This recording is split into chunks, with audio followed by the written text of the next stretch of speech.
अस्सलाम वालेकुम स्टूडेंट्स, आवाज आ रही है सबको? वालेकुम सलाम। Yes ma'am. बच्चों, उस दिन क्या हुआ था? कितनी देर के बाद आवाज आनी बंद हो गई थी? मैम आवाज आ ही नहीं रही थी बिल्कुल भी। एक्चुअली बच्चे। उस दिन जो 1C14 क्लासरूम है उसके सिस्टम में प्रॉब्लम थी। वहां पे 3-4 टीचर्स के साथ ये इशू आया था। अच्छा, मुझे ये बताएं कि LMS पे जो मैंने रिकॉर्डिंग अपलोड की है वो ठीक है? उस पर आवाज आ रही है? उस पर तो कोई इशू नहीं है, देखा आपने? हम चेक नहीं किया। चलिए चेक करके आपने मुझे बताना है, अदरवाइज मैं फिर किसी और सेक्शन की अपलोड कर दूंगी। ओके। जी। जल्दी से आप शेयर कर दें। मैंने अभी लिंक जो भेजा है जूम का सबके साथ, क्योंकि जो रिकरिंग मीटिंग LMS में मैंने जनरेट की हुई थी उसमें आज का मीटिंग लिंक शो नहीं हो रहा था, इसलिए मैंने ये दोबारा से जूम मीटिंग अरेंज की है। तो आप जल्दी से व्हाट्सएप का अगर ग्रुप बना हुआ है ना तो सबके साथ शेयर कर दें। मैं वेट कर लेती हूँ 2-3 मिनट।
तो अभी भी 25 पार्टिसिपेंट्स हुए हैं, जल्दी से शेयर करें लिंक। बताएं सबको कि मैंने मेल की है और लिंक वहां से ज्वाइन करना है।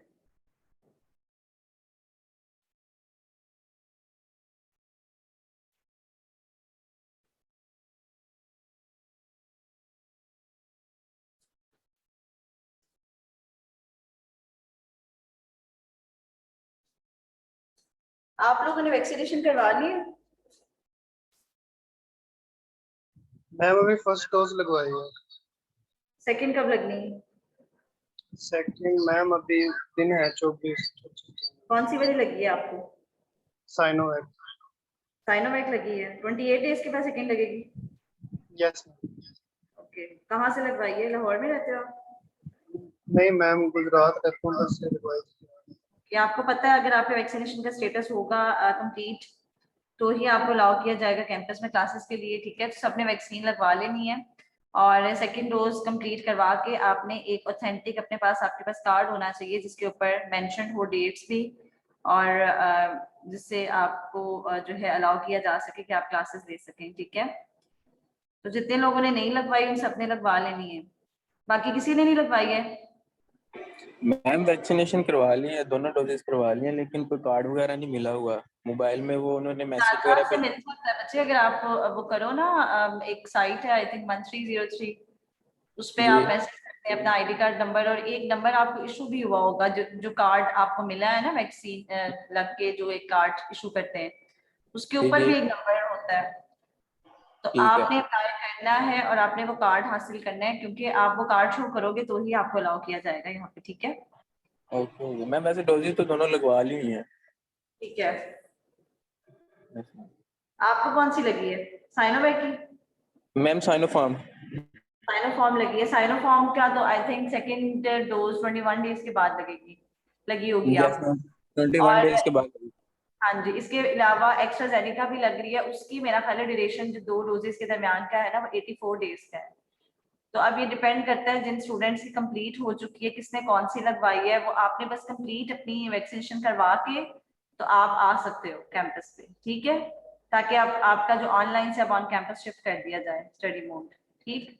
Okay, Ji, today's our topic is coronary artery diseases. We are completing our musculoskeletal system, arthritic diseases हम पढ़ चुके हैं, ठीक है? इसके अलावा रेस्पिरेटरी डिजीजेस में जो जितनी डिजीजेस जो इंपॉर्टेंट डिजीजेस थी वो आपने से डिस्कस कर ली है मेडिसिन 1 में, ठीक है। और क्रॉनिक ब्रोंकाइटिस लास्ट टाइम जैसे हमने पढ़ा था, इसके अलावा एम्फाइसीमा है, मिससेलेनियस डिजीजेस थी, ट्यूबरकुलोसिस, निमोनिया जो है वो मेजर डिजीजेस हैं, ठीक है। So today we are starting with cardiovascular system. Cardiovascular system में आज हम coronary artery diseases पढ़ते हैं, and these diseases are basically consisting of angina pectoris and myocardial infarction.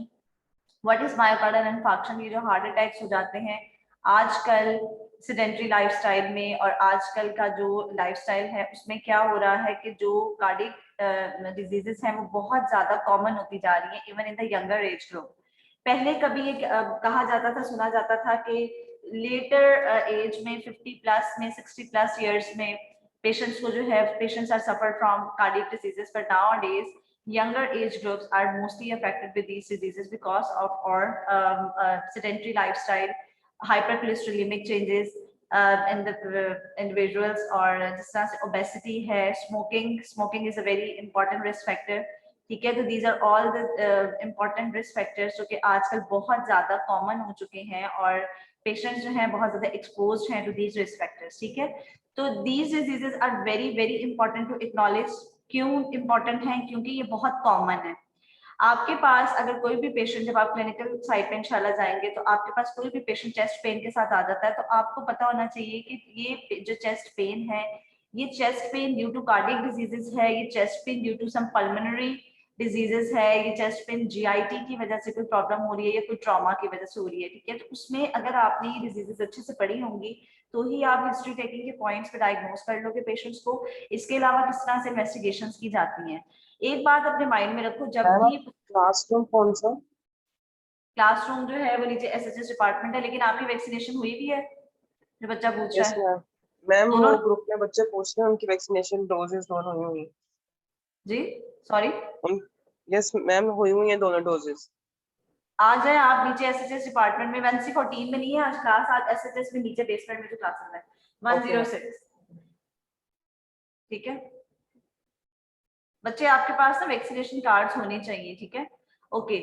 तो आपको जो है जैसे ही पेशेंट जो चेस्ट पेन के साथ प्रेजेंट करता है तो सबसे फर्स्ट इन्वेस्टिगेशन जो बेसलाइन इन्वेस्टिगेशन होती है रिगार्डिंग कार्डियोवास्कुलर डिजीजेस, तो उसमें सबसे पहले ईसीजी करवाई जाती है। ECG is a baseline investigation, ठीक है, रिगार्डिंग और कार्डियोवास्कुलर सिस्टम। रेस्पिरेटरी सिस्टम में जो हमारी बेसलाइन इन्वेस्टिगेशन थी वो हमारा चेस्ट एक्सरे था, ठीक है, ये जो एक रेडियोग्राफ सिंपल रेडियोग्राफ होता है। लेकिन कार्डियोवास्कुलर सिस्टम में चेस्ट पेन के साथ पेशेंट अगर प्रेजेंट करता है, समटाइम्स चेस्ट पेन या कार्डियक ये जो हार्ट अटैक के साथ पेशेंट जो है चेस्ट पेन के साथ भी प्रेजेंट कर सकता है, लेफ्ट आर्म में पेन के साथ भी प्रेजेंट कर सकता है, जॉ में पेन भी रेडिएट कर जाती है जो कार्डियक पेन होती है, शोल्डर में जो है वो रेडिएट कर जाती है। तो हमें पेशेंट को डायग्नोज करना आना चाहिए। Now what are coronary artery diseases? These are very very important diseases. CAD are basically coronary artery diseases. As you know that heart is a main pumping organ in the body which supplies oxygenated blood throughout the body, ठीक है। Heart के जो है वो 2 sides होते हैं। Right side of the heart is responsible for the collection of deoxygenated blood from whole of our body, and the left side of the heart जो है वो oxygenated blood lungs से जो है वो गैदर करके तो पूरी बॉडी में पंप करता है, ठीक है। बट हार्ट की कुछ अपनी ब्लड सप्लाई भी होती है जो कि होती है coronary arteries. These are coronary arteries basically which supplies the myocardium of the heart. जो हार्ट के मसल्स हैं उनकी सप्लाई जो होती है that is by these coronary arteries. अगर इन coronary arteries में ब्लॉकेज हो जाती है due to atherosclerosis plaques, due to thrombi, due to platelet aggregation, due to fat deposition, तो ये जो blockage of these coronary arteries and this will lead to angina pectoris and myocardial infarction, ठीक है। जब heart के muscles जो हैं वो उनमें ब्लड सप्लाई ब्लॉक्ड हो जाएगी, ब्लड सप्लाई नहीं पहुंचेगी, तो क्या होगा, वो मसल्स जो हैं वो इस्कीमिक हो जाएंगे और इन्फार्क्टेड हो जाएंगे। These tissues become injured and this can lead to angina pectoris and myocardial infarction. Now किस तरह से आप डिवाइड करते हो कि जो एंजाइना पेक्टोरस है और मायोकार्डियल इन्फार्क्शन को, basically these are the diagrams from which you acknowledge the perfect concept. This is the normal blood vessel. अगर ये हम कोरोनरी आर्टरी की एग्जांपल ले रहे हैं तो this is a cross section of coronary artery. Normally artery का जो ल्यूमेन होता है इंटरनली जहां से ब्लड पास होता है, this is the normal lumen. The outer layers of the blood vessels are internal layer is intima layer, tunica intima, middle layer is tunica media and outer is tunica adventitia. Blood vessels में जो inner layer होती है, जो middle layer होती है, sorry, tunica media, this is formed by smooth muscles, ठीक है। When this blood vessel is blocked तो completely नहीं होती, but when there is deposition of atherosclerotic plaque occur on one side of the blood vessel, तो अभी patient का जो maximum lumen है वो पेटेंट है। सिर्फ इतने एरिया पे जब atherosclerotic plaque जो है वो डिपॉजिट होता है तो पेशेंट अभी एसिम्प्टोमेटिक रहता है। But when this atherosclerotic plaque become enlarged but still fixed, ये एनलार्ज तो है, हाफ ऑफ द ल्यूमेन को इसने कवर कर लिया, हाफ ऑफ द ल्यूमेन अभी भी ब्लड वेसल का जो है वो ओपन है जहां से ब्लड पास कर रहा है, और ये जो एथेरोस्क्लेरोटिक प्लैक है ये फिक्स्ड है। तो इस फिक्स्ड वाले प्लैक वाले जो पेशेंट्स होते हैं उनमें जैसे ही पेशेंट्स जो है एक्सर्शन करते हैं, रनिंग करते हैं, कोई बहुत ज्यादा हैवी वेट लिफ्टिंग करते हैं, एक्सरसाइजेस करते हैं, तो पेशेंट को एंजाइना की पेन स्टार्ट हो जाती है, and this is called stable angina. Stable angina is basically the type of angina in which the atherosclerotic plaque is on the fixed position in the blood vessel, and it only covers half of the lumen of the blood vessel, and the patient feels angina pain whenever he or she exercises or doing some heavy work, ठीक है, strenuous exercise करेगा, ठीक है। Another important type of angina is unstable angina। Unstable angina में अभी atherosclerotic plaque जो है ये एनलार्ज हो जाएगा और इसके ऊपर प्लेटलेट एग्रीगेशन हो जाएगी। This platelet aggregation is basically cause more occlusion of the vessel. यहाँ पे अब वेसल का जो ल्यूमेन है वो थोड़ा और कम हो जाएगा। दिस इज अनस्टेबल एंजाइना में इस तरह का प्लैक बनता है जिसमें प्लेटलेट एग्रीगेशन हो जाती है, और ये जो पेशेंट्स हैं वो एंजाइना की पेन फील करते हैं इवन ऑन रेस्ट पे भी। जब ये प्लेटलेट एग्रीगेशन जो है कुछ ज्यादा हो जाएगी तो ल्यूमेन जब ऑक्लूड हो जाएगा और हार्ट के मसल्स को जो है वो नॉर्मल ब्लड सप्लाई नहीं मिलेगी, तो क्या होगा कि पेशेंट में अनस्टेबल एंजाइना डेवलप हो जाएगा इवन एट रेस्ट, ठीक है। तो एंजाइना जो है बेसिकली चेस्ट पेन को कहते हैं due to occlusion of blood vessel, but in angina जो ऑक्लूजन ऑफ ब्लड वेसल या ब्लॉकेज ऑफ ब्लड वेसल्स है वो कंप्लीटली नहीं होती, वो इस तरह हाफ वे होती है। And we divide angina into stable and unstable angina.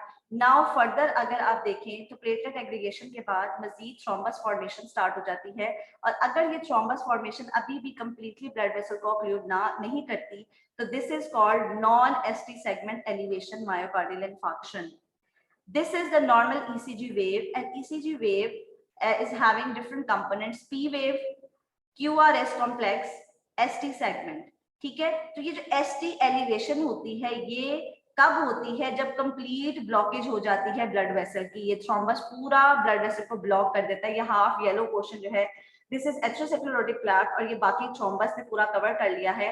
तो ST एलिवेशन वाला मायोकार्डियल इंफार्क्शन जिसमें इस तरह एलिवेट हो जाती है, ST वेव जो है इस तरह एलिवेट हो जाती है, this is the very dangerous one, क्योंकि इस वाले मायोकार्डियल इंफार्क्शन में जब आप ECG में चेंजेस देखते हैं तो this means that vessels are completely occluded. This is the complete ST elevation, ठीक है, जिसमें ST सेगमेंट जो है वो एलिवेट हुआ है। इसमें वेसल्स जो है कंप्लीटली ऑक्लूड हो गई हैं, पेशेंट को फौरन से इमरजेंसी की जरूरत है, पेशेंट को थ्रोम्बोलाइज करने की जरूरत है, हॉस्पिटलाइज करने की जरूरत है, और पेशेंट्स को जो है आपने क्या करना होता है, फर्दर एंजियोग्राफी करनी होती है, और एंजियोग्राफी के बाद जो है आप फिर प्लान करते हैं कि आपके पेशेंट की स्टंटिंग करनी है या ओपन हार्ट सर्जरी करनी है, ठीक है। तो यहाँ पे ये सब बताने का मकसद क्या था कि coronary vessels are basically the main blood supply of the heart, जो हार्ट को सप्लाई करती हैं। आप उन्हें कहते हैं कि मल्टीमीडिया ऑन कर। वैक्सीनेशन हुई भी है तंजुल आपकी? ओके, कार्ड है पास?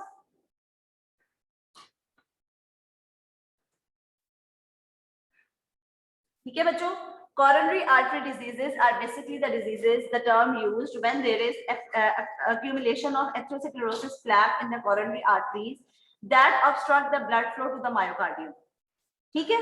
तो मेन ब्लड सप्लाई अगर आपसे कोई पूछे कि हार्ट तो पूरी बॉडी को सप्लाई करता है, ठीक है, हार्ट का जो लेफ्ट साइड पोर्शन है, जो लेफ्ट एट्रियम, लेफ्ट वेंट्रिकल है, जब लेफ्ट वेंट्रिकल बेसिकली कॉन्ट्रैक्ट करता है तो पूरी बॉडी को जो है ऑक्सीजनेटेड ब्लड प्रोवाइड होता है, और this is called cardiac output. जो एक कॉन्ट्रैक्टाइल एफर्ट होती है हार्ट की, जो कि पूरी बॉडी को सिस्टमिक सर्कुलेशन में ऑक्सीजनेटेड ब्लड जो है वो पंप होता है, that is cardiac output.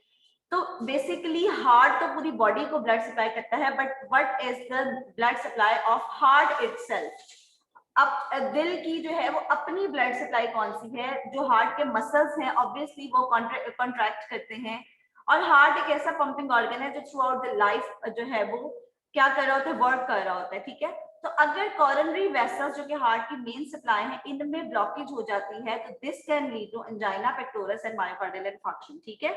Okay, what is the heart supply, blood supply of the heart? The heart receives its own blood supply from the coronary arteries. Two major coronary arteries branch from the aorta near the point where aorta and left ventricle meet. ठीक है, aorta जहां पे left ventricle के साथ posteriorly meet करता है, this is aorta, जो left ventricle के साथ जब मीट करता है तो इस पॉइंट पे जो ओरिजिनेट होती है एओर्टा से वो होती है कोरोनरी आर्टरीज। एक होती है राइट कोरोनरी आर्टरी जो right side of the heart को सप्लाई करती है, एक है लेफ्ट कोरोनरी आर्टरी जो left side of the heart को सप्लाई करती है, and left coronary artery are further divided into two arteries that are circumflex artery and left anterior descending artery, ठीक है। तो आपको अगर पूछा जाए कि what is the blood supply of heart, तो हार्ट इज सप्लाइड बाय और मायोकार्डियम ऑफ द हार्ट, जो हार्ट के मसल्स हैं, they are supplied by coronary arteries which are the branches of aorta, and the branches from aorta originate from where aorta meets the left ventricle, ठीक है। now basically हमने जो अभी pathology पढ़नी है वो इन्हीं वेसल्स की ब्लॉकेज की वजह से जो पैथोलॉजी होती है वो हमने पढ़नी है। coronary artery diseases are basically the conditions, ठीक है, results from जो coronary artery diseases हैं basically उनके बाद कौन कौन सी डिजीजेस जो है वो होती हैं? Angina pectoralis, myocardial infarction, heart failure, arrhythmias and sudden death.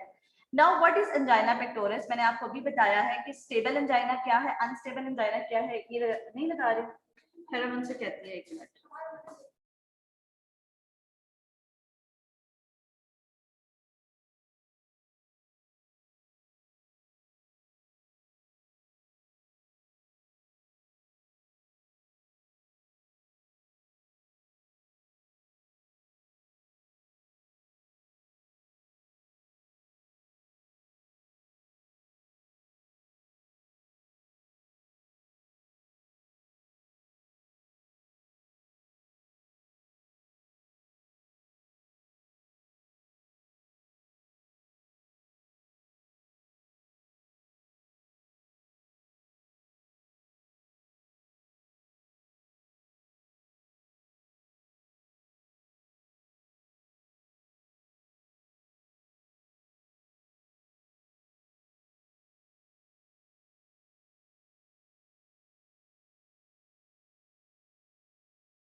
Ma'am आपकी आवाज नहीं आ रही।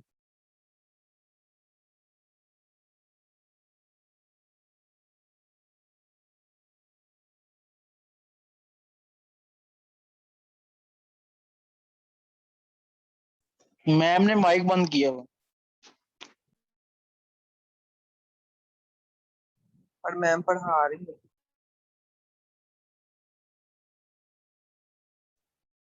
बच्चों अब आवाज आ रही है? यस मैम आ गई। ठीक है जी, ठीक है। ओके, एंजाइना पेक्टोरिस को मैं आपको यहाँ पे उसकी डिफरेंट फॉर्म्स बता रही थी कि स्टेबल एंजाइना में हाफ जो ल्यूमेन ऑफ द वेसल है उसमें एक्सोसिक्लेरोटिक प्लेग की वजह से ब्लॉकेज हो जाती है, लेकिन हाफ जो हमारा ल्यूमेन है ब्लड वेसल का, कोरोनरी वेसल्स की बात हो रही है, ठीक है, हाफ ल्यूमेन जो है वो हमारा पेटेंट रहता है, जिसकी वजह से पेशेंट इसमें स्टेबल एंजाइना में पेन का फील करता है जब वो एक्सर्शन करता है, स्ट्रेनस एक्सरसाइजेस करता है, हैवी वर्क करता है। उसकी वजह से क्या होता है, जब आप बहुत ज्यादा हैवी वेट लिफ्टिंग कर रहे होते हो, स्ट्रेनस एक्सरसाइज कर रहे होते हो, तो ब्लड फ्लो ज्यादा हो जाता है। अब ब्लड वेसल अगर हाफ जो है एक्सोसिक्लेरोटिक प्लेग की वजह से ब्लॉक्ड है या हाफ जो है कवर किया हुआ एक्सोसिक्लेरोटिक प्लेग है, तो ब्लड फ्लो जब ज्यादा हमें रिक्वायर्ड होगा तो क्या होगा, एंजाइना की पेन स्टार्ट हो जाएगी। Angina is basically the pain और सफोकेशन ऑफ द चेस्ट, ठीक है।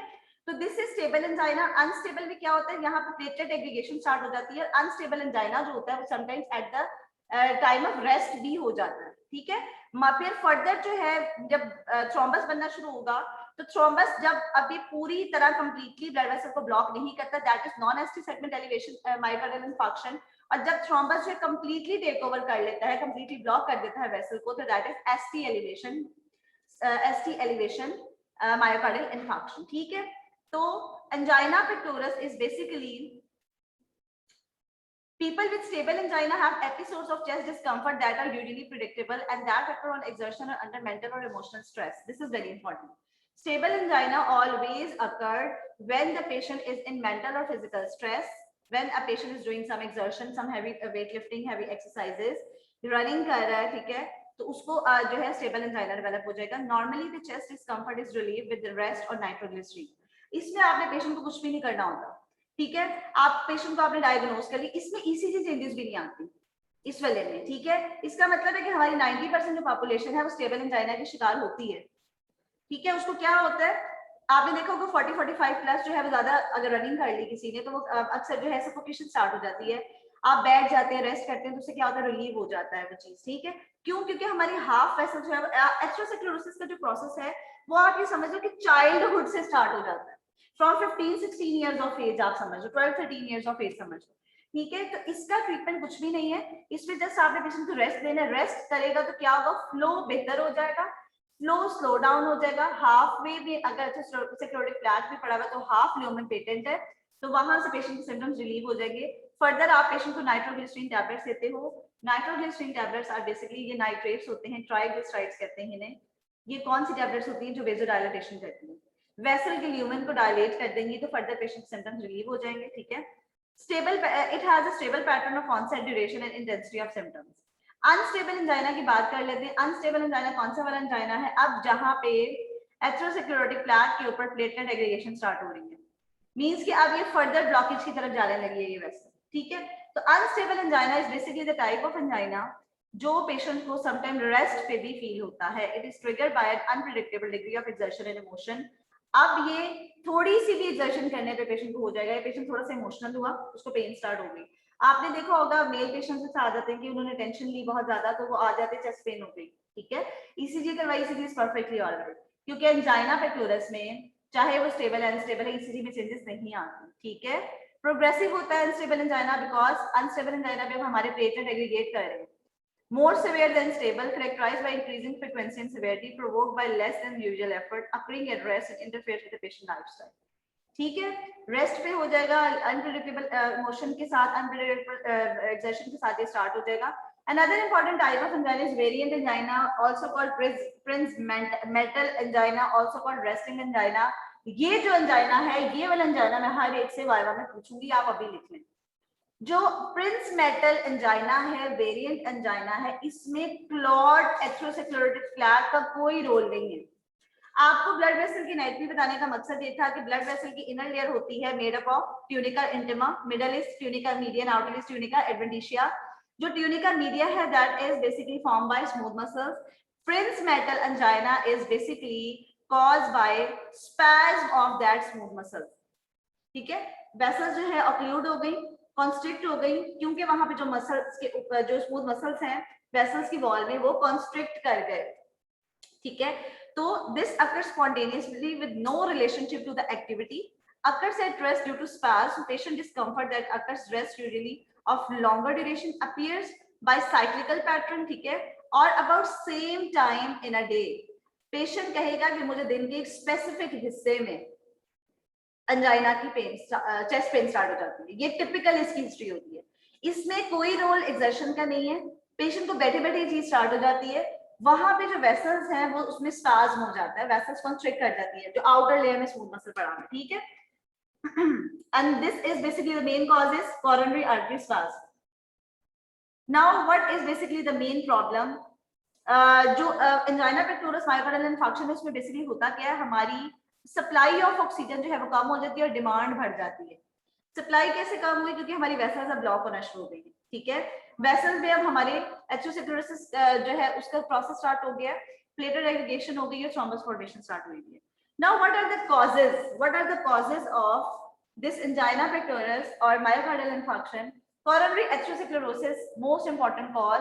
अगर आप एथेरोस्क्लेरोसिस की आपने पैथोलॉजी पढ़ी है, एथ्रोमा की पैथोलॉजी पढ़ी है, तो इसके अंदर क्या क्या प्रेजेंट होता है? फैट सेल्स होते हैं और फैट डिपोजिशन होती है, और क्या होता है? एथेरोस्क्लेरोसिस पैथोलॉजी में पढ़ा है? क्या क्या होता है? इसके बहुत सारे कंपोनेंट्स होते हैं वहां पे। हाँ, डिफरेंट टाइप ऑफ एपिथेलियोइड सेल्स भी होती हैं, फैट सेल्स भी होती हैं। ये एक इस तरह का प्लैग बना लेते हैं, वो प्लैग होता है कि जो through out the life blood vessels में जो है स्टे कर जाता है, और फिर उसके उसके फिर अराउंड जो है वो एपिथेलाइजेशन होना शुरू हो जाती है, सॉरी सेल्स की डेपोजिशन स्टार्ट हो जाती है और फैट डेपोजिशन हो जाती है। तो factor which cause angina pectoris are coronary atherosclerosis, वो फैक्टर जो प्री लोड को बढ़ाते हैं और वो फैक्टर जो आफ्टर लोड को बढ़ाते हैं। Now what is pre load? वो ब्लड वॉल्यूम ऑफ ब्लड जो एंटर हो रहा है हार्ट में, which is in the right side of the heart. After load जिसने कॉन्ट्रैक्टाइल एक्टिविटी ऑफ हार्ट से बाहर जाना है और पुश करके वो पार्ट ब्लड का जिसे सिस्टमिक सर्कुलेशन में जाना है, ठीक है। तो प्री लोड अगर ज्यादा होगा तो जाहिर है हार्ट पे लोड बढ़ जाएगा, ठीक है। हार्ट की पंपिंग कॉन्ट्रैक्टिलिटी एफर्ट जो है वो ज्यादा उसको करना पड़ेगा, फिर ही वो आफ्टर लोड निकालेगा, ठीक है। तो ये फैक्टर्स जो प्री लोड को बढ़ाते हैं ये एंजाइना पेक्टोरिस करेंगे। जैसे कि हाइपर वॉल्यूमिया हो गया, बॉडी में ड्रिप्स लग गई बहुत ज्यादा किसी पेशेंट को, उसको फ्लूइड ओवरलोड हो गया, उस रीगर्जिटेशन ऑफ कार्डियक वाल्व्स है। Regurgitation is a term used, ठीक है। कस्प्स ऑफ द वाल्व्स में पैथोलॉजी पैथोलॉजिकल इस तरह की प्रॉब्लम्स होती हैं कि जो डायरेक्शन होती है उसकी नॉर्मल, उसमें फ्लो नहीं जा रहा होता, बैकवर्ड जा रहा होता है, ठीक है। वो पीछे को जो है वो ऊपर हो जाते हैं। उसमें भी क्या होगा, हार्ट को ज्यादा इफेक्ट करनी पड़ेगी क्योंकि वाल्व जो है वो बैक फ्लो करके लेके जा रहे हैं ब्लड को, लेकिन हार्ट ने क्या करना, कॉन्ट्रैक्टाइल अपनी एफर्ट से ज्यादा अग्रेसिव स्ट्रेनस वो करके उसने पुश करना है ब्लड को सिस्टमिक सर्कुलेशन में, ठीक है। तो ये वो सारी चीजें हैं कि जो एंजाइना पेक्टोरिस करती हैं। इसके अलावा हार्ट फेलियर के कॉन्ट्रैक्टिलिटी और फंक्शनिंग ऑफ द हार्ट जो है वो क्या हो गई है, अफेक्ट हो गई है। After load obviously after load अगर इंक्रीज होगा लाइक इन हाइपरटेंशन वेसोकंस्ट्रिक्शन, तो तब भी एंजाइना पेक्टोरिस मायोकार्डियल इंफार्क्शन हो जाएगा। तो these are basically the causes of angina pectoris and myocardial infarction, और ये वही कॉजेज हैं जो हार्ट का प्रीलोड और आफ्टर लोड बढ़ाएंगे, ठीक है।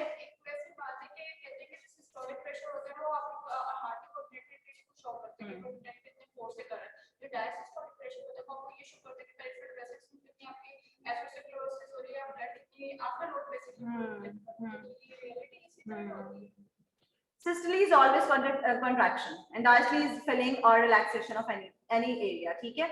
ओके, क्लिनिकल मैनिफेस्टेशंस क्या होंगी? एंजाइना पेक्टोरिस का पेशेंट आ गया, ठीक है। अब आप उसको डायग्नोस कैसे करोगे? पेशेंट कहेगा कि मुझे स्क्वीजिंग इफेक्ट आ रहा है, किसी को स्क्वीज कर रहा है चेस्ट को, बर्निंग सेंसेशंस आती है, प्रेसिंग सेंसेशन आती है कि प्रेस किया जा रहा है चेस्ट को, चोकिंग सेंसेशंस होती है, बर्स्टिंग प्रेशर।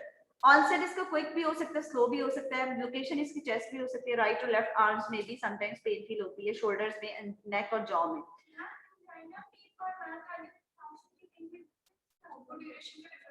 डिफरेंस कुछ नहीं है, सीक्वेंस ऑफ इवेंट्स हैं जो मैं भी आपको डायग्राम दिखा रही थी। स्टार्ट हो जाता है प्रोसेस एक दफा जब पहले एथेरोस्क्लेरोसिस हुआ, उसके ऊपर जो प्लेटलेट एग्रीगेशन हुई, थ्रोम्बस अभी नहीं बनता जब तक ये स्टेबल और अनस्टेबल एंजाइना ही है। ये मैंने आपको बताई है यहाँ पे डायग्राम्स, ये दिस इज स्टेबल एंजाइना जहाँ पे जस्ट एथेरोस्क्लेरोटिक प्लैग जो उसने हाफ पे कवर किया हुआ है वेसल को।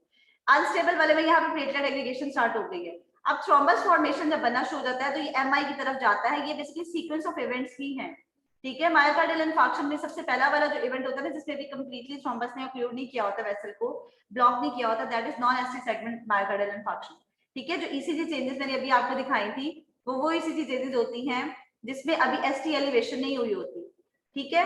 अभी जो है वो टी वेव इन्वर्जन हुई होती है जिससे आपको इस्कीमिक चेंजेस का पता चल जाता है, वो मैं आपको आगे बताती हूँ। और एसटी एलिवेशन वाला एमआई जो होता है वो बहुत सिवियर वाला होता है, this indicates that the vessel is not completely blocked at that side.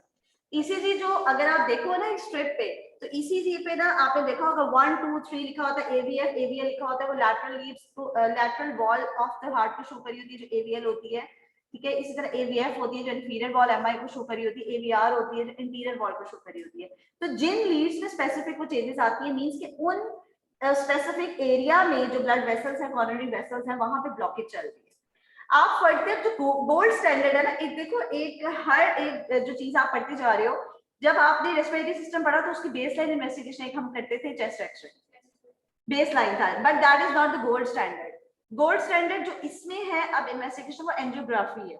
Angiography basically ये बताएगी कि एग्जैक्टली कौन सी वेसल किस पॉइंट पे ब्लॉक्ड है, ठीक है। एंजियोग्राफी जो होती है वो कार्डियोवास्कुलर सिस्टम में सबसे हाईली रिकमेंडेड होती है जब भी पेशेंट को ये इवेंट होता है। ठीक है, ओके जी। साइन एंड सिम्टम्स में या पेशेंट को जो है वो चोकिंग सेंसेशन आई, बर्निंग सेंसेशन, ठीक है, एंड चेस्ट में पेशेंट की जो है पेन फील होगी, राइट और लेफ्ट आर्म में, शोल्डर में, नेक में, जॉ में।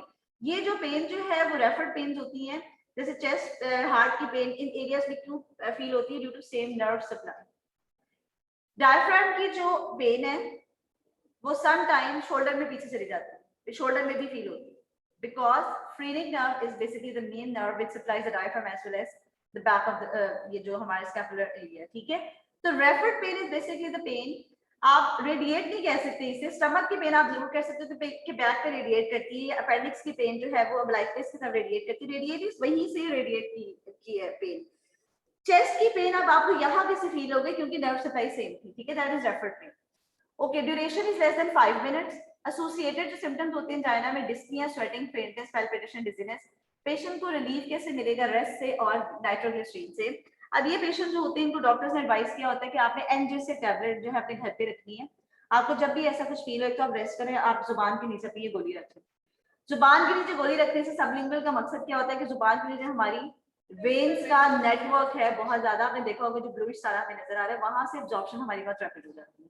विद इन मिनट्स पेशेंट की जो है विजुअलाइजेशन हो जाती है, सिम्टम्स रिलीव हो जाते हैं, ठीक है। तो एग्रेवेटिंग और फैक्टर्स क्या क्या होते हैं? Exertion, exercise, heavy meal, emotional upset and anger, ठीक है। This is all about angina pectoris. Angina pectoris जो है वो आपको अच्छे से आना चाहिए, ठीक है। सीक्वेंस ऑफ इवेंट्स ही है, अलग नहीं है। Angina pectoralis from the myocardial infarction, come severity को हम एंजाइना पेक्टोरस कहते हैं, या अभी जहां पे सिर्फ एथेरोस्क्लेरोसिस फ्लैग ही बना हुआ है तो that is leading to chest pain. Angina कुछ भी नहीं है, angina is basically chest suffocation and chest pain, ठीक है। और उसके रिलीविंग और एक्टिवेटिंग फैक्टर्स, उसके कॉजेस आने चाहिए, उसके साइंस एंड सिम्टम्स। और अब आगे आप पढ़ेंगे कि ईसीजी में चेंजेस जो आप एसटी एलिवेशन वाला मैं अभी आपको बता रही थी। इसके अलावा जब पेशेंट को कार्डियक मसल्स की इंजरी होती है, डैमेज होता है, तो वहां से एक एंजाइम रिलीज होता है, that is troponin. Trop I आप एंजाइम का टेस्ट करवाते हो, that test is very very important in order to diagnose any type of injury और damage to the heart muscle. ये मैं भी आपको बता देती हूँ आगे। एंजाइना पेक्टोरस में बेसिकली अभी कोई हमें मसल की इंजरी नहीं हुई क्योंकि अभी कंप्लीट क्लियरिंग ही नहीं हुई थी वेसल की, ठीक है। सिर्फ एक्सर्शन में एंजाइना और रिलीव ब्रेस्ट पे जो है एंजाइना रिलीव हो गया। This is myocardial infarction. Myo means muscles and cardiac is heart. Infarction means death of the tissue due to lack of blood supply, ठीक है। इंफार्क्शन क्या होता है? लैक ऑफ ब्लड सप्लाई की वजह से जो एरिया जो है डेड हो जाता है, ठीक है। इस्कीमिक चेंजेस क्या होती है? इस्कीमिया और इंफार्क्शन में क्या फर्क होता है?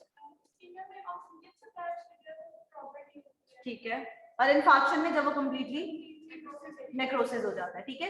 It is also called heart attack. It occurs when a coronary artery become blocked and the part of the myocardial muscle become dead due to prolonged lack of oxygen supply to the muscle cells, ठीक है। and what is the main pathophysiology? These sequence of events are very important. होता क्या है? coronary artery cannot supply enough blood to the heart in response to demand due to coronary artery diseases. CAD का जो term है ना, ये coronary artery diseases का term है, ये बहुत इंपॉर्टेंट है कि कॉरोनरी वेसल्स में जब कोई भी पैथोलॉजी चल रही है, जब हार्ट की डिमांड पूरी नहीं होगी, जितना उसकी डिमांड है, सप्लाई अगर उससे कम होगी, तो this can lead to damage to the heart muscle. Within 10 second myocardial cells जो है एक्सपीरियंस करते हैं इस्कीमिया। अब जो कार्डियक जो मायोकार्डियम है या जो कार्डियक सेल्स हैं, that are different from the skeletal and smooth muscle cells, ठीक है। ये डिफरेंट है, ये जल्दी रिस्पॉन्ड करते हैं। अगर इनको विद इन सेकेंड्स 10 सेकेंड्स के अंदर अंदर अगर इनको ब्लड सप्लाई इनकी नहीं मेंटेन होती तो क्या होता है? ये इस्कीमिक चेंजेस में चले जाते हैं। ऐसा स्केलेटल मसल में नहीं होता। आपने देखा होगा कि उसमें प्लास्टर ऑफ पेरिस लगा रहता है, हाँ, वो एरिया थोड़ा सा एट्रोफिक जरूर हो जाता है बट ब्लड सप्लाई उस तरह से कंप्रोमाइज नहीं होती, ठीक है। तो ये भी एक डिफरेंस होता है। Within 10 second myocardial cells experience ischemia. Ischemic cells can not get enough oxygen और glucose. This can lead to ischemic myocardial cells may have decreased electrical and muscular function and cells convert to anaerobic metabolism. जब oxygen supply muscles की नहीं होगी तो sales जो है automatically convert हो जाएंगे एनारोबिक मेटाबॉलिज्म में। Anaerobic metabolism is basically the metabolism is without oxygen, और उस मेटाबॉलिज्म के बाद लैक्टिक एसिडोसिस हो जाता है, पेशेंट में लैक्टिक एसिड प्रोड्यूस होना शुरू हो जाता है एंड लैक्टिक एसिड की प्रोडक्शन की वजह से पेन डेवलप हो जाती है। लैक्टिक एसिड एक्यूमुलेशन की वजह से पेशेंट जो है उसको सिम्टम्स अपीयर हो जाते हैं। अब ये वाले जो सिम्टम्स अपीयर चेस्ट पेन वाले होते हैं ना, अंजाइना में लेस देन 20 मिनट्स तक होती है पेन, अब आप डिफरेंशिएट कर रहे हो पेशेंट को कि किसको एंजाइना है, किसको मायोकार्डियल इंफार्क्शन है। मायोकार्डियल इंफार्क्शन वाले को पेन सस्टेन करती है मोर देन 20 मिनट्स, ठीक है। उस पेशेंट को आपने सबलिंगुअल दे भी दिया एंजियोसिड, लेकिन उसकी पेन रिलीफ नहीं हो रही, ठीक है। और एंजाइना वाले पेशेंट का रेस्ट और एंजियोसिड से पेन रिलीफ हो जाती है। जो Angised is basically nitroglycerin, triglyceride जो नाइट्रेट्स हैं, ठीक है। पढ़ा है आपने फार्मा में, okay. Science and symptoms are myocardial infarction की साइंस एंड सिम्टम्स क्या है? Chest pain radiating to neck, jaws, back of the shoulder, left arm. The pain can be felt like squeezing or heavy pressure, a tight band on the chest, an elephant sitting on the chest. Patient जो आपके पास इस तरह से present करता है कि मेरी chest को जिसके जैसे किसी ने बहुत टाइट बैंड से बांध दिया है, ठीक है, या कि बहुत जैसे हैवी प्रेशर अप्लाई हुआ है मेरी चेस्ट पे, ठीक है। वो कहेगा कि मेरी चेस्ट पे बहुत जैसे दबाव है, बहुत हैवी वाला, ठीक है। Other symptoms are shortness of breath होगी और ब्रेथलेसनेस, उसको weakness, tiredness, anxiety, light headedness होगी, dizziness, nausea, vomiting, sweating which may be profuse. Sweating क्यों होती है? क्योंकि चेस्ट पेन जो होती है myocardial infarction, that chest pain is very very severe. वो चेस्ट पेन वो कहेगा कि मुझे जिंदगी में कभी भी महसूस नहीं हुआ, ठीक है।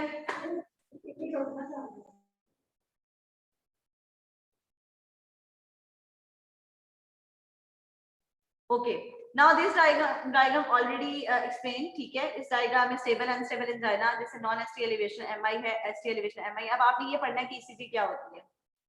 ईसीजी अगर आपको कोई पकड़ा दे तो आप उस ईसीजी में जो बहुत डेंजरस पॉइंट्स हैं या जो बहुत सिवियरिटी वाली चीज है वो कम से कम डायग्नोस कर लो। अगर ईसीजी की आप छोटी छोटी चीज को नहीं डिटेक्ट कर सकते, लीड्स का पता होना चाहिए, 1 2 3। आपने देखा होगा कभी ईसीजी की उस पे इस तरह रोमन में 1 और इस तरह 2 लिखा होता है, 3 लिखा होता है, एवीआर, एवीएल, एवीएफ लिखा होता है। एवीएफ इज इंफीरियर वॉल को वो शो कर रही है वो लीड, एवीआर जो है वो इंटीरियर वॉल को, और AVR, AVF और once AVL is showing basically the lateral wall, ठीक है। 1-2 लीड इंटीरियर वॉल को ही करती हैं। 1-2 AVR मींस इंटीरियर वॉल में आप देख रहे हो, 1-2 AVR में कोई चेंजेस आ गई हैं तो इसका मतलब है ST एलिवेशन आ गई है, तो हमारी जो कोरोनरी आर्टरी ब्लॉक है वो interior wall of the heart में ब्लॉक है। फर्दर हम उसको एंजियोग्राफी से डिटेक्ट कर लेंगे। ECG wave is basically consisting of these all components. The first component is T wave, and this interval is PR interval. This is PR interval. ठीक है? This is QRS complex. ठीक है? And this is ST segment. ये पूरा एक ECG का जो है वो एक कंपोनेंट है और उसके बाद एक फ्लैटनिंग आती है और फिर से दोबारा से ECG की वेव आती है, ठीक है। ECG की वेव का हर कंपोनेंट हमें क्या चीज बताता है, and it denotes what? P wave denotes depolarization of atria in response to SA node triggering. Depolarization of anything is like contraction of anything.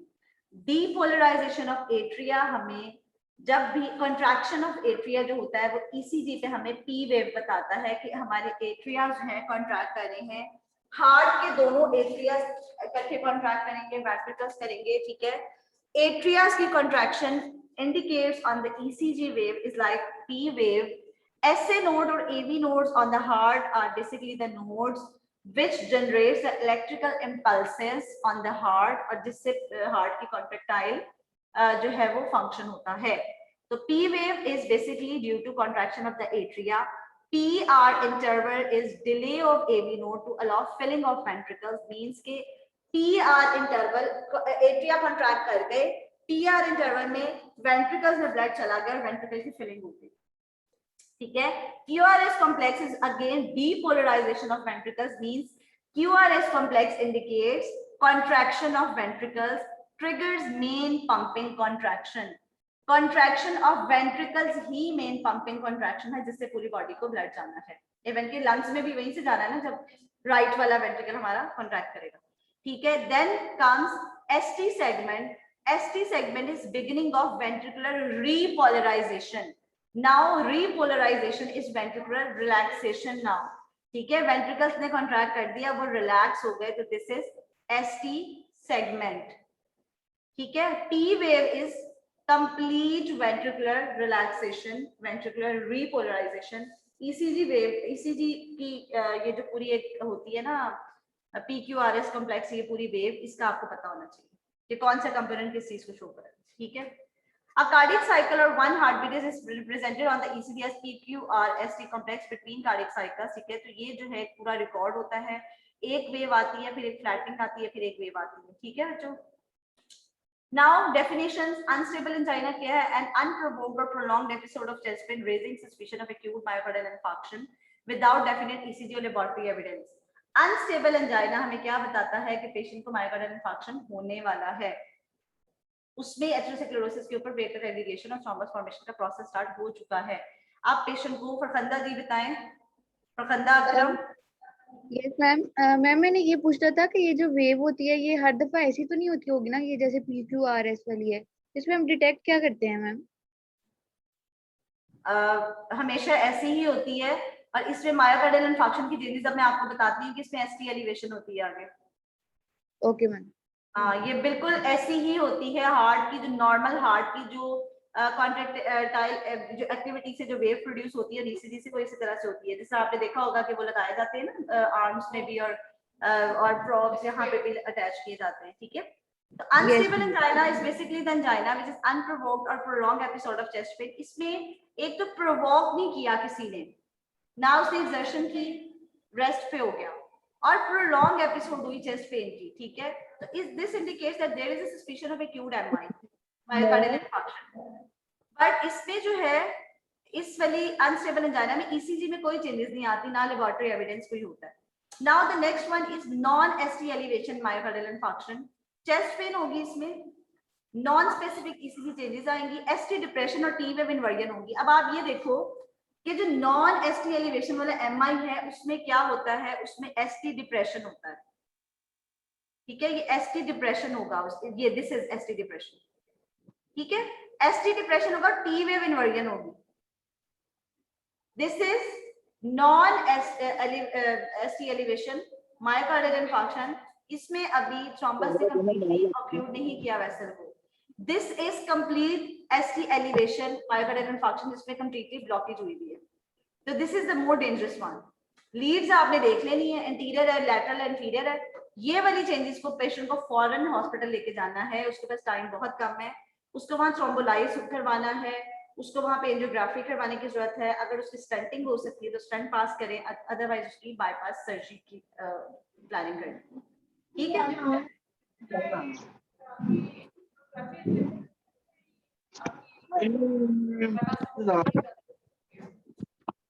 बच्चे अब ये डिसाइड कार्डियोलॉजिस्ट करता है कि इसको स्टंट डलना है या इसकी कैबेज हो रही है जो ओपन हार्ट सर्जरी है। हाँ, स्टंट्स जो है उसकी लिमिटेशन होती है, वो 2 से 3 ज्यादा उससे पास नहीं कर सकते, और किसी ऐसी वेसल में जहाँ पे ऐसी बेंड हुई होती है वैसे वहां पे स्टंट पास करना मुश्किल होता है। तो ये अब कार्डियोलॉजिस्ट ही डिसाइड करते हैं। हेलो हेलो, अस्सलाम वालेकुम।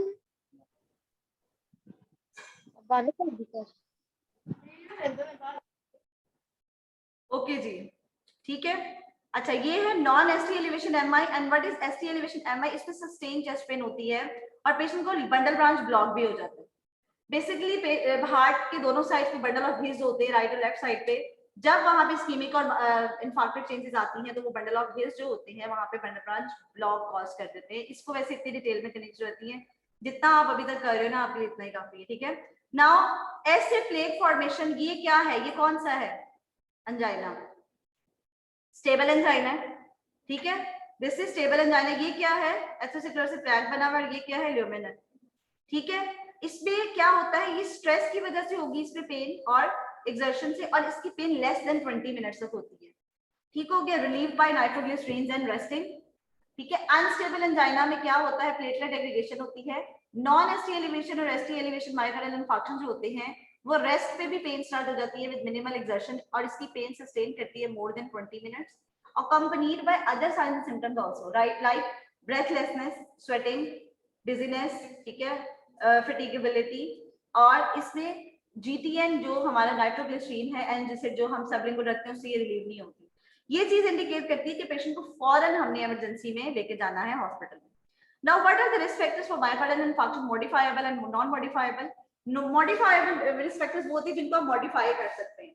स्मोकिंग को कहें कि पेशेंट्स को क्विट कर दे, ओबेसिटी अपना वेट कम करे, डाइटरी रिस्ट्रिक्शंस में अब उसको कोलेस्ट्रॉल की रिस्ट्रिक्शंस कहते हैं, लैक ऑफ एक्सरसाइज अगर है तो आप उसको एक्सरसाइजेस एडवाइस कर दें, वॉक कर दें, ठीक है। हाइपरटेंशन को उसने कंट्रोल करना है बाय टेकिंग लेस सॉल्ट, ठीक है। और जो है हाइपरटेंशन को अगर वो ड्रग से उसकी जो है वो नॉर्मलाइज है ब्लड प्रेशर, तो वो उस तरह से करे। देखो प्रेशर्स भी इंक्रीज होंगे तो क्या होगा, हार्ट पे लोड पड़ेगा, ठीक है। नॉन मॉडिफाइबल रिस्क फैक्टर्स वो होते हैं जिनको आप मॉडिफाई नहीं कर सकते। इंक्रीजिंग एज, उसका कुछ नहीं कर सकते। Gender, males are mostly affected more with myocardial infarction because females are having reproductive enzymes estrogen and progesterone. Estrogen and progesterone कैसे प्रोटेक्ट करती है हमारे से? ये देखो वाइवा में क्वेश्चंस तो फिर ऐसे होते हैं ना, अगर आपने कोई चीज बोली है जो एस्ट्रोजन और प्रोजेस्टेरोन है, स्पेसिफिकली एस्ट्रोजन वो करता क्या है बॉडी में, हमारे हाई डेंसिटी लाइपोप्रोटीन्स को एनहांस करता है, लो डेंसिटी लाइपोप्रोटीन्स और very low density lipoproteins VDRL और LDL को कम करता है।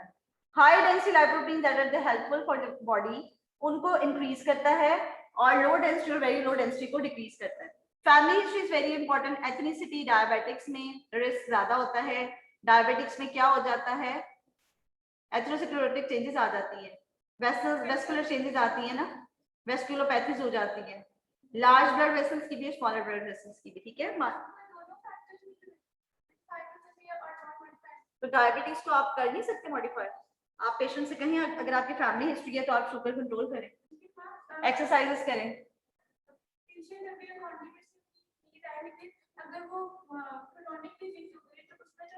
अभी पेशेंट हमारे पास वो है कि जिसकी हमें फैमिली हिस्ट्री पता है, अभी वो डायबिटिक नहीं है,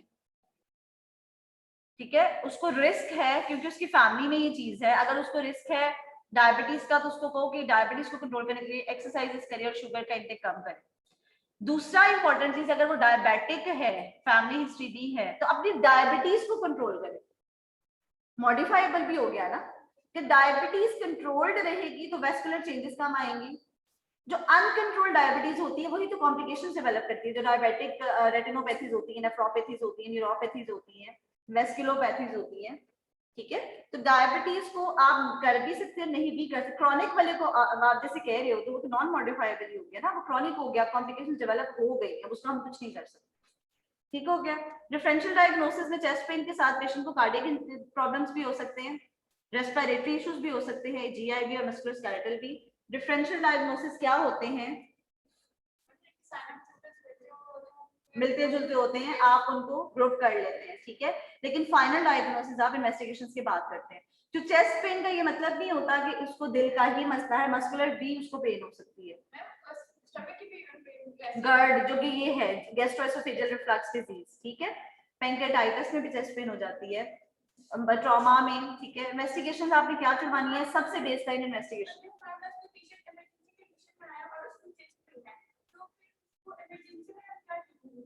चेस्ट पेन के साथ पेशेंट आया तो history is very important. Age आपको उसको देख के पता चल रही है, फीमेल्स में रिप्रोडक्टिव एज में कार्डियक इश्यूज नहीं होंगे। दूसरा वो सांस जिस तरह ब्रेथलेसनेस हो रही होगी उससे, ठीक है। आप उसकी जो है वो पल्स ब्लड प्रेशर ले लेते हैं, उससे आपको आइडिया हो जाएगा। हिस्ट्री आपको आप आसपास वाले बताते हैं कि फैमिली में इसकी है ये नहीं, पहले कभी चेस्ट पेन हुई है कि नहीं। फिर आपने सबसे बेसलाइन इन्वेस्टिगेशन फौरन उसकी ECG करवा दें। ECG within no time हो जाती है, ठीक है, हर जगह मौजूद होती है फैसिलिटी।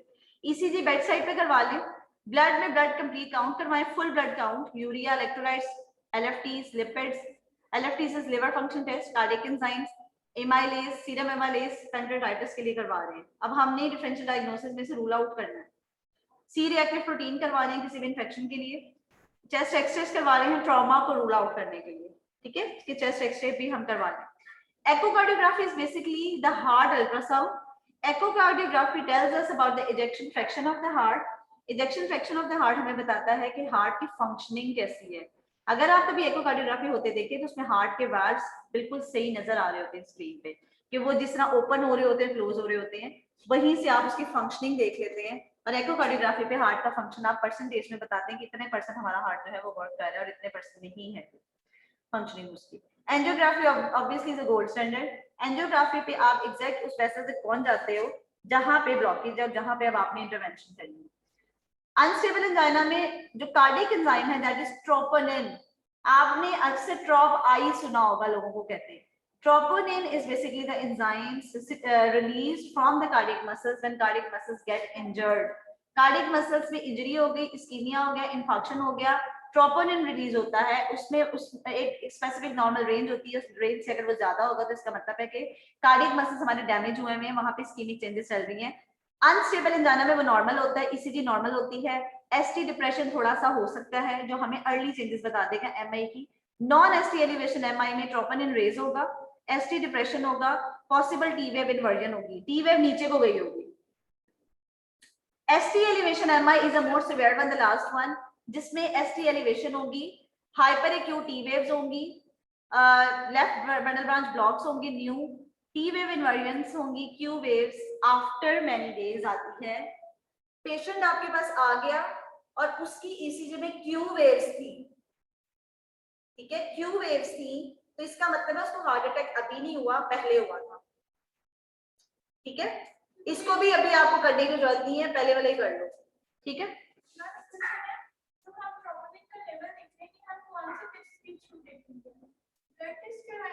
ब्लड में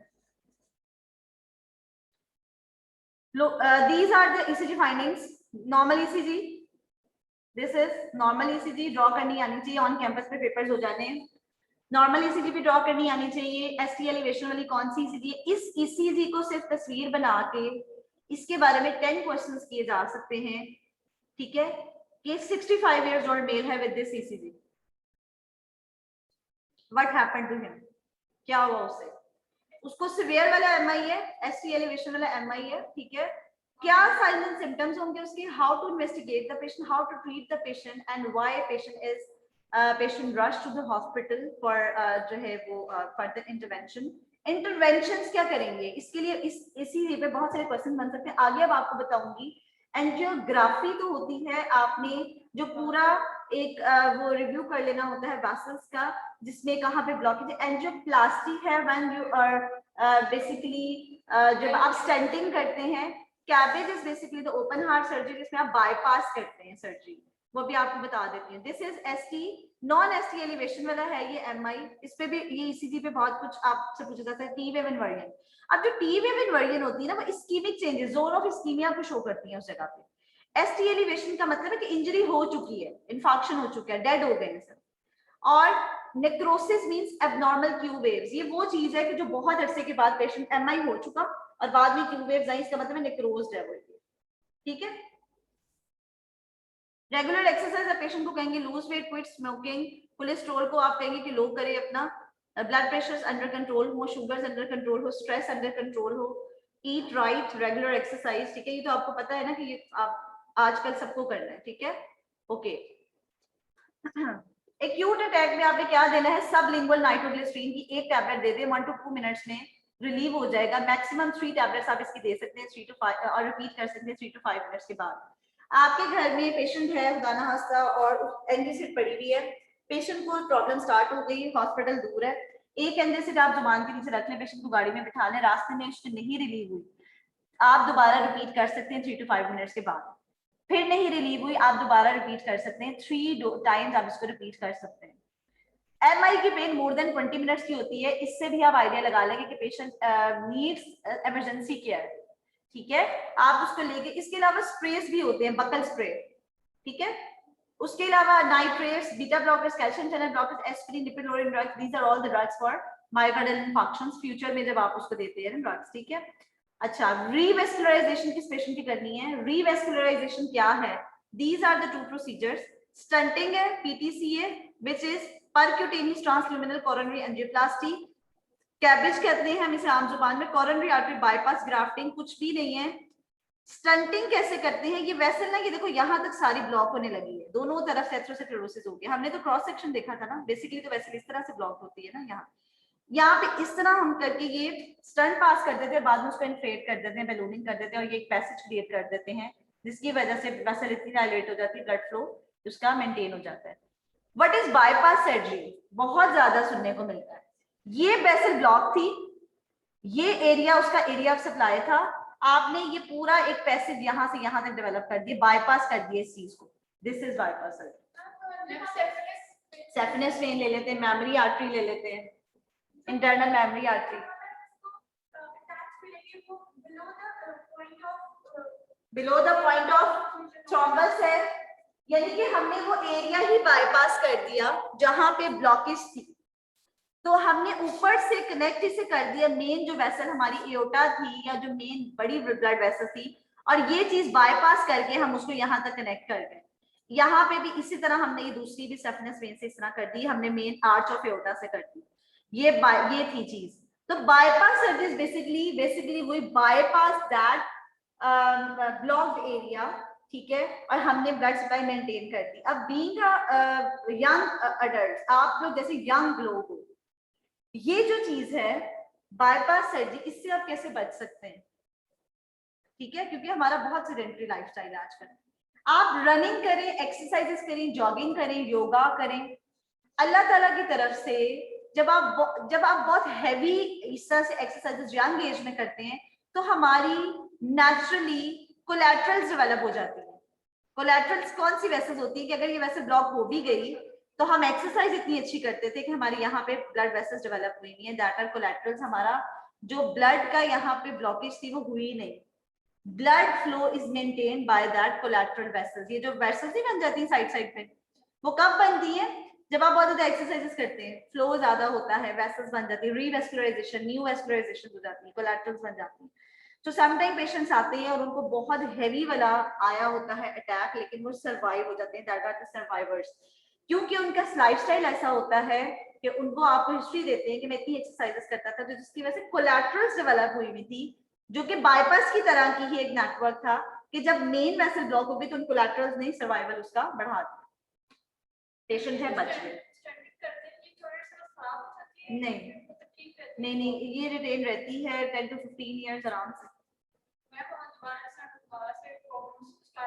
दोबारा इसको निकाल के तो नहीं डाला जा सकता, लेकिन किसी और वेसल में डाला जा सकता है। लेकिन एट द सेम टाइम आप 2 से 3 से ज्यादा नहीं डालते, 2 ही डालते हो। लेकिन अगर कोई बेंडिंग वेसल है तो उसमें भी देखो ये कैसे डलेगा, ये तो स्ट्रेट वाली पे डलेगा। तो फिर ये उस पर कार्डियोलॉजिस्ट डिसाइड करते हैं कि आपने किस तरफ जाना है। वो पेशेंट की कंडीशन को देख के भी डिसाइड किया जाता है कि standing is a better option और बाईपास सर्जरी। ठीक है, bypass obviously open heart surgery से स्टर्नम को काटा जाता है और फिर उसको ओपन किया जाता है, तो that is a very very tough surgery, prolong surgery है। बाईपास 7 to 8 आवर्स लग जाते हैं। पेशेंट को वेंटिलेटर पे डाल दिया जाता है, फिर उसको वीन ऑफ किया जाता है, तो that is a very big thing. Patient renal failure में चला जाता है। एक पेशेंट को एक तरह की आप फिर वो आर्टिफिशियली वो कर रहे होते हो ना, जाहिर है हार्ट की सर्जरी चल रही है, तो जिस तरह से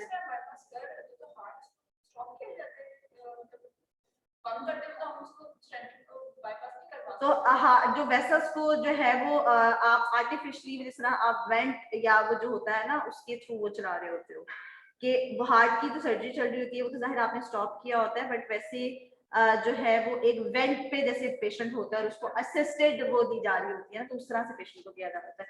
पेशेंट को डाल वेंट पे ही दिया जाता है हार्ट की सर्जरी में, बाद में उसको वीन ऑफ किया जाता है। ठीक है, अच्छा जी, ये this is again catheter, tiny balloon pass किया जाता है, balloon inflate once the catheter has been placed into the narrowed area of the coronary artery. यहाँ पे देखो ये ब्लैकिश पोर्शन है, ये ब्लॉकेज थी, यहाँ पे जब पास कर दिया गया तो ये ब्लड फ्लो जो है इसका बहाल हो गया। एंजियोग्राफिक व्यू है, and the inflation of the balloon compress the fatty tissue in the artery and makes a larger opening inside the artery for improved flow. ठीक है, अभी आर्टरी नैरो थी ना, तो इसमें डाल दिया तो आर्टरी डायलेट हो गई और फ्लो इंप्रूव हो गया। ठीक है, समझ आ गई यहाँ तक? अब अगर पूछा जाएगा वाइवा में तो बता दोगे? Okay, treatment of unstable angina, खुद ही बता दो क्या है अनस्टेबल एंजाइना की ट्रीटमेंट।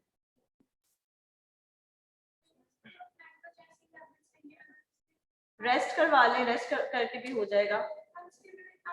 अनस्टेबल नहीं होगा, ठीक है, नाइट्रोग्लिसरीन दे दें, फिर बेड रेस्ट दे दें, ऑक्सीजन थेरेपी दे दें। एंजाइटी में पेशेंट को बहुत एंजाइटी होती है चेस्ट पेन के साथ, सेडेट कर दें पेशेंट को। मेंटेनेंस ऑफ पल्स आपने करनी है, बीपी नॉर्मलाइज करना है। ठीक है, देखो ना पेशेंट को इस चीज से भी तो निकालना है, ये तो ना उसे टैकीकार्डिया हो रहा है और उसको हाइपरटेंशन चल रही है, तो तब भी तो हार्ट पे लोड ही बढ़ रहा है।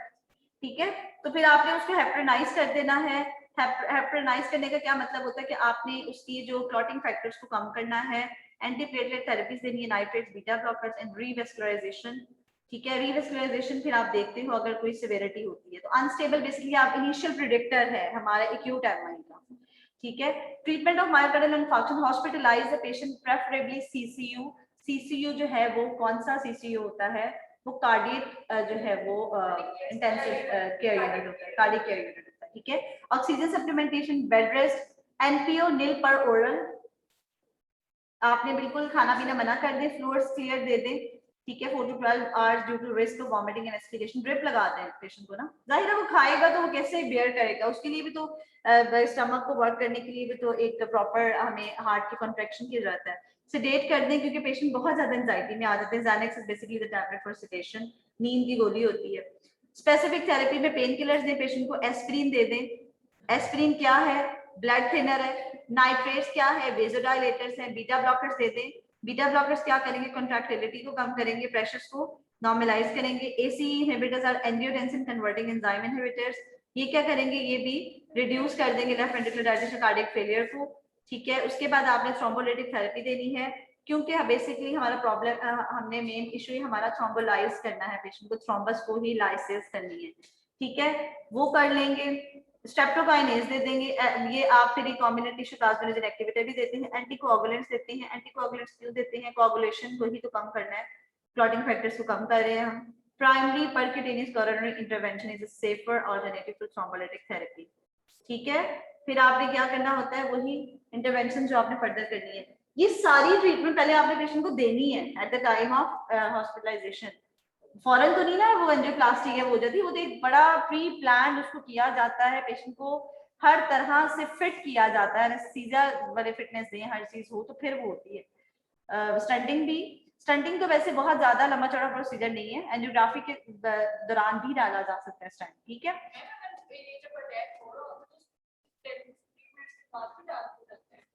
नहीं फौरन तो नहीं डाला जाता, पहले पेशेंट को स्टेबल करना बहुत जरूरी है, ये सारी चीजें करके।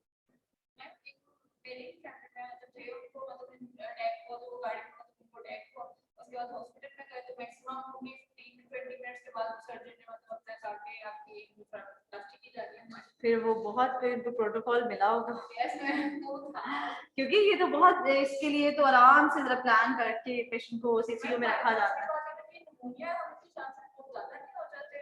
आप इतनी फुल फ्लेज सर्जरी कर रहे हैं चेस्ट को ओपन करके, तो सुपरएडेड इन्फेक्शन तो लाजमी होंगे। एक नॉर्मल पेशेंट हॉस्पिटल में एडमिट हो जाता है तो उसको नोसोकोमियल इन्फेक्शन हो जाते हैं, तो इन्फेक्शन के रिस्क बहुत ज्यादा है। और अगर पेशेंट डायबिटिक हाइपरटेंसिव है तो वो तो वैसे ही इम्यूनोकॉम्प्रोमाइज्ड है।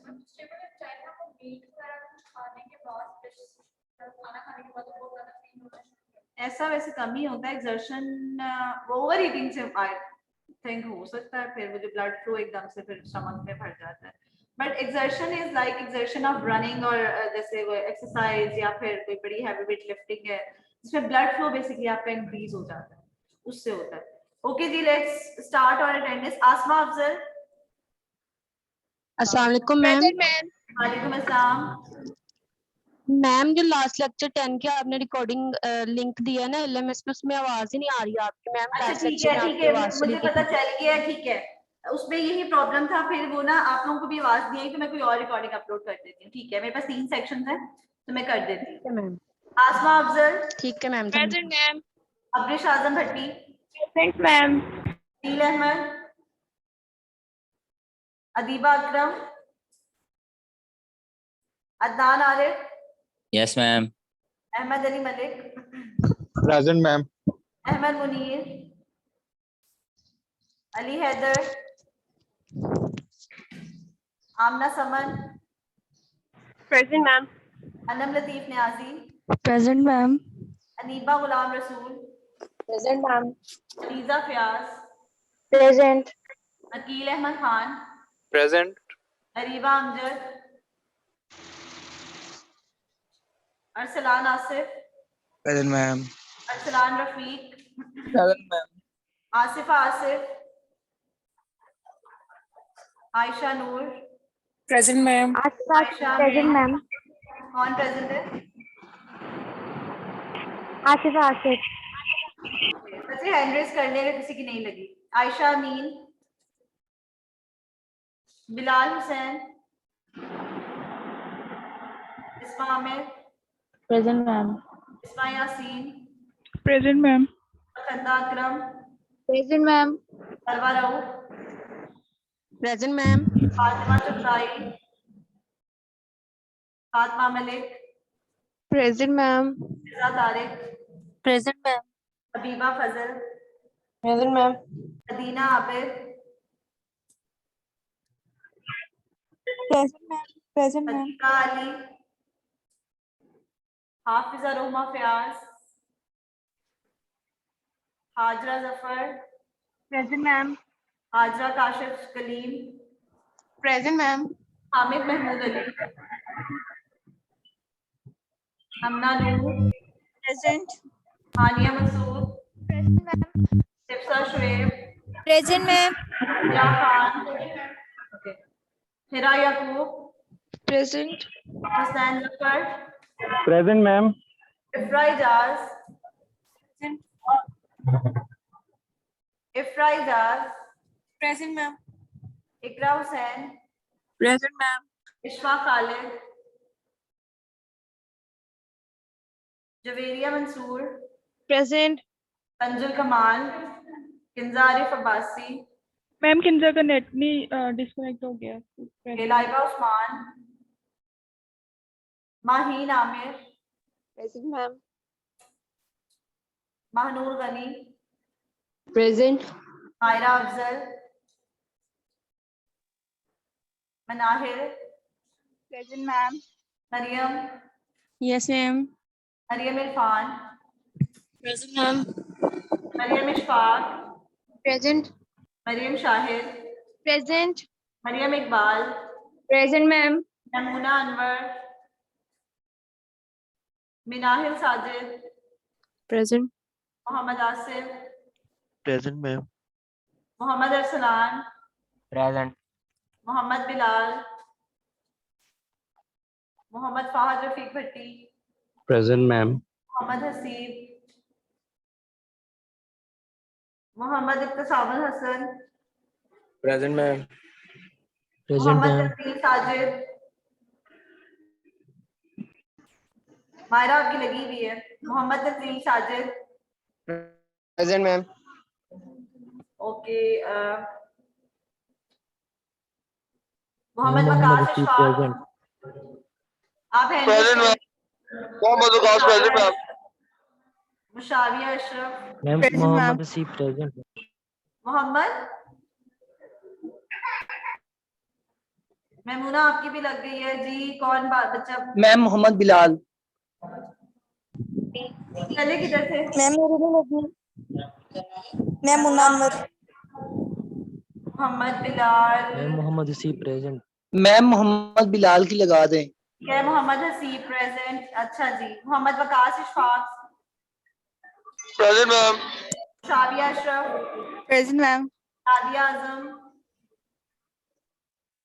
नादरा रफीक, मैम नादिया आजम प्रेजेंट है। ओके, नादरा रफीक, नादिया आजम। नादिया आजम, ओके जी, नादरा रफीक प्रेजेंट है। Namreen Zahid, Present, ma'am. Nazneen Fatima, present ma'am. Nimra Shahid, Present. Noorul Ain Khurram, Rafia Arshad, Present, ma'am. Sadia Shahid, Sairish Hina, Present, ma'am. Saira Hasan, present ma'am. तेरा, Shaista Khalid, present ma'am. Shahza Akram, Syed Mohammad Arshad Raza, Tabassum Khalid, present ma'am. Ma'am Syed Mohammad Arshad present. ठीक है, Tabassum Khalid, Taimoor Azhar, present ma'am. Tasmia Naz, Present, ma'am. Ma'am Shanza Akram present. ठीक है जी, Tauqeer Ahmed, present ma'am. Umar Naveed Malik, present. Unzila, present. Urooj Fatima, Present. Warda Rubam, ma'am case का disconnect हो गया। वर्दा Rubam, ma'am वर्दा का डिस्कनेक्ट हो गया। Okay, Zainab Noman, Present, ma'am. Dara Ishfaq, Zareesha Abdul Majeed, Present. Pariya Faiz, Zukhruf Saeed, ma'am present सुखशो। ठीक है जी। अरीबा अमजद मैम अली और हैदर प्रेजेंट तो आपने अपना लगा दिया। अली हैदर, ठीक है। अरीबा अमजद, मैम मोहम्मद बिलाल की लगा दें। हुसैन। अरीबा अमजद। मोहम्मद बिलाल है यहाँ पे? Ma'am Ali Haider. Yes ma'am. Bilal Hussain. Mohammad Bilal की मैंने लगा दी है। और नहीं मैम, बिलाल हुसैन। बिलाल हुसैन, जी मैम। ठीक है जी। और अरीबा अमजद आपकी भी लग गई है। थैंक बच्चों, एक बच्चे को ना मैंने शायद मीटिंग से आउट कर दिया था और वो बड़ी डिस्टरबेंस हो रही थी। वो मेरा हामिद हामिद हामिद महमूद था वो। यस ठीक मैम। है, उसको कह दीजिएगा कि आइंदा ऐसा ना हो। ठीक है जी। ओके बच्चों, टेक केयर। अच्छा, आप लोग ना रेस्पिरेटरी और सीबीएस जो है ना वो अच्छे से प्रिपेयर रखिए, इसके कभी भी क्विज ले सकती हूँ। मैं वेट कर रही हूँ, आप सारे वैक्सीनेशन लगवा रहे हो, कैंपस पे ही आ जाओ। Okay ma'am. मिड जो है 28 जून को है ना, जो रिवाइज हुआ है। नहीं, अभी रिवाइज एक स्केड्यूल नहीं आया एक, उसमें 28 को है। यार आप लोग जो है ना, एक बात भी नहीं याद रखें, जितना मैं अभी तक पढ़ा रही हूँ ना, ऐसा नहीं होगा कि मैंने मिड्स में कम रखना है। अब आप ये देखो कि पहले जितना कवर करवाया था वो क्विज में आ गया। अब भी आप रेस्पिरेटरी, आप ये देखो ट्यूबरक्लोसिस और निमोनिया तो मैंने उसी में इंक्लूड कर दिया था। फर्दर जो है टिल नाउ आपने ये अपने आप को प्रिपेयर रखना है। सीवीएस मुझे लगता है उस वक्त तक हो सकता है खत्म हो जाए। Ma'am Hafiza रोहमा present. Short answer question भी हो सकते हैं। अच्छा, ये अभी मेरा ख्याल है मिड्स तो भी ऑनलाइन ही है ना, फाइनल का वो आई थी ना मेल की ऑन कैंपस है। लेकिन मेरी एक बात सुनिए, जब मैक्सिमम लोगों ने वैक्सीनेशन ही नहीं लगवाई थी तो उनको तो अलाउ ही नहीं किया जाएगा कैंपस पे। आप लोग सब लगवाएं बच्चों, आप लोगों ने वैक्सीनेशन करवा लेनी है अब अपनी। ठीक है, इधर ही चले गए। मैम ये वैक्सीनेशन वाला जो है सेकंड डोज लगवा के फिर सर्टिफिकेट बनवा के आए मैम, ये तो बस फॉर्मेलिटी नहीं है। बच्चों मेरी बात सुनो, सर्टिफिकेट नादरा से बहुत इजीली इशू हो जाता है। अगर आपके पास कार्ड्स भी है ना जिसके ऊपर मेंशन वो करते हैं eight the time of injection, वो ले आए आप। ठीक है मैम बच्चों को तो फर्स्ट डोज के बाद ही आने देना चाहिए। फर्स्ट डोज के बाद तो उसकी इतनी ज्यादा अभी है ही नहीं इफेक्टिवनेस, उसकी 20% एंटीबॉडीज बनी होती है। तो 80% मैम जब सेकंड डोज भी लगवानी है वो कौन सा टोटल इम्यूनोजन है, उसके भी मैम आफ्टर अ मंथ पूरी इम्यूनाइजेशन जो होती है वो कंप्लीट हो जाती है। ठीक बच्चे, 1 वीक के बाद हो तो जाती है, लेकिन ये तो मेक श्योर कर लें आपके आपको लगी भी है 1 वीक के बाद ही एंटीबॉडीज बनती है। चले 1 वीक के बाद आप आ जाए, ठीक है, लेकिन लगवा लें सब लोग अब। ओके मैम, ठीक है जी, टेक लगवा केयर। लिए मैम, नेक्स्ट क्लास इंशाल्लाह on campus. Allah Hafiz, thank you ma'am. Allah Hafiz.